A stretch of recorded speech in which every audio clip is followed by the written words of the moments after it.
Hello, cadets, parents, friends, and staff of 23 Squadron. This is Officer Cadet David Boyd bringing you your weekly mental health check-in. It's my privilege to be with you this week and to have a chance to share with you and to, in a virtual way, to be with you for a little bit of time. This mental health check-in, by the way, is not just for the cadets. It is for all of us, and we participate in this together. We are all living this same journey of our national crisis and dealing with the pandemic and separation and all that means for us. And even as you, the cadets, are missing training and hanging out with your friends and colleagues, we, your staff, are also going through some of the same thing. And so today, I'd like us to take a look at a couple of items together as we spend the next 5 minutes of our time talking about our mental health and what we can do to encourage one another. This truly is us supporting each other. And it's not just downloading from the staff, but it goes throughout the whole organization. Let me say how much I've appreciated Lieutenant Wilson's presentations, especially last week when she dealt with the Take 5. And if you didn't watch that, you need to go back in the records and to listen to that and see what she has to say on how a strategy of sight, touch, hearing, smell, and taste can actually break the cycle of anxiety and some of the feelings that you might be having and be helpful to you. And so I myself, as one of our 23 Squadron family, I pay attention to that because I too need to have some encouragement and help along the way. And so thank you, Lieutenant Wilson, for that. This week, as we look at some of the question of balance and help for us in strategies in facing this situation, we could spend a lot of time dealing with each of these items that you see as far as what are the personal factors that help create the balance in our lives. Yet this mental health check-in is mostly going to be our psychological and personal, emotional side of things, but there are others. As you develop your professional, your studies for education, your physical education, your spiritual development, all of these things are part of who we are. And so as we are together for this short period of time, we're just going to talk about a few things that relate to our mental health and our strategies. Now, one of the strategies we need to learn these days is when to tune out. It's amazing. You turn the television on and you can watch 24 hours a day, station after station, dealing with the COVID-19 crisis.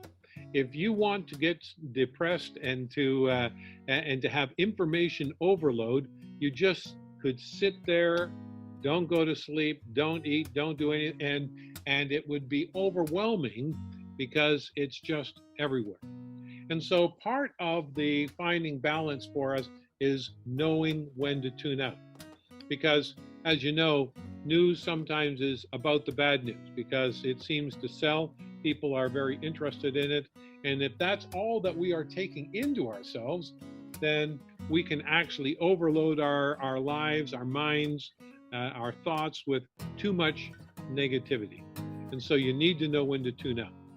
Recently, I got a message from someone within our squadron family, and there was a link to one of the latest conspiracy theories and asking me what I thought about it. And I mentioned that I didn't think there was much to it, but the person was concerned because it's on the internet. It's a video. They're saying things that seem to be true. And so we can actually, in this period of time, end up following so many different conspiracies and ending up becoming paranoid ourselves and destroying our own mental well-being.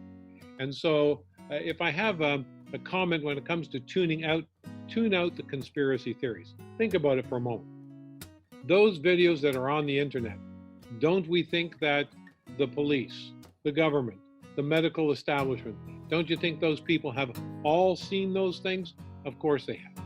And so the fact that this is kind of hidden knowledge just for the insiders, this can actually twist us and make us so paranoid that we don't know who to trust anymore.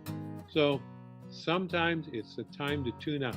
Just click delete, turn it off, and it's time to go and do something else.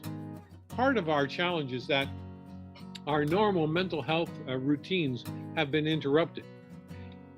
You have routines, whether you think about it or not.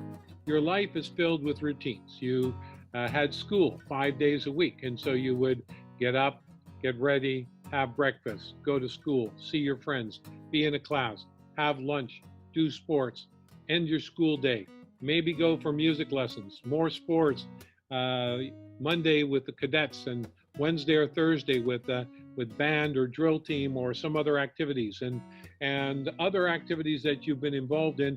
All of those things create routines in your life that help you to stay balanced and help you to kind of set things in their place.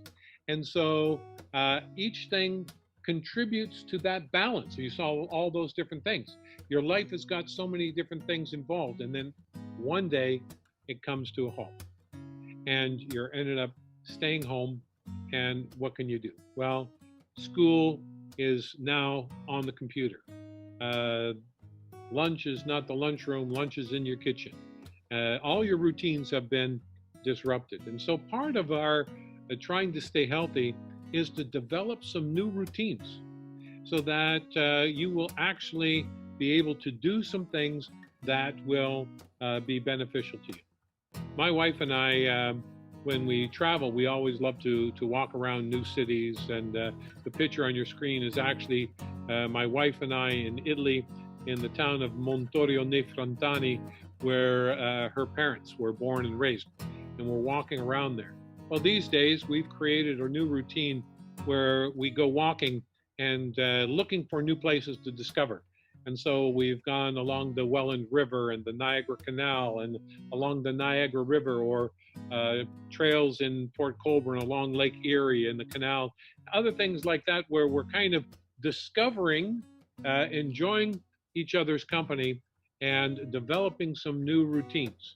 Whereas before, to take an hour to go for a walk, well, you do that once in a while, but now we're doing that consistently. So you need to, in your life, take control and build some new routines.